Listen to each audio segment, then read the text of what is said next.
আমরা এর আগেও বিভিন্ন বিল্ডিং গুলো দেখেছি।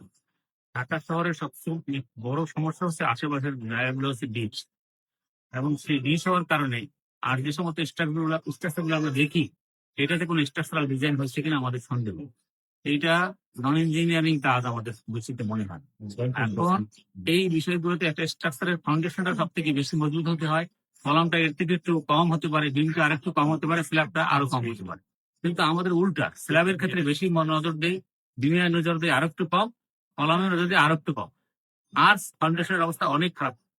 বড় ধরনের ভূমিকম্প হয়ে গেছে একটা, কিন্তু আরো বড় ধরনের ভূমিকম্প হতে পারে, সেই সন্দেহটা আছে। এখন এই অবস্থা থেকে বাঁচার জন্য আমার মনে হয় যে যত বিল্ডিং গুলো আছে সবগুলোরই ডিটেইল ইঞ্জিনিয়ারিং অ্যাসেসমেন্ট দরকার। এটা করে খুব বেশি টাকা পয়সা লাগবে না, কিন্তু আমাদের এই বিল্ডিং গুলোকে নিরাপদ করা দরকার। কারণ আমরা ঢাকা শহরে আছি, বাড়ি ছেড়ে একটা সুন্দর শহর আমাদের করা দরকার। গতকালকে রিপোর্ট হচ্ছে ওয়ার্ল্ডের দ্বিতীয় বৃহত্তম মানুষ আছে বাংলাদেশ, 3,63,00,000 মানুষ বসবাস করে। এটা বড় ধরনের ঢাকা শহরে বসবাস করে।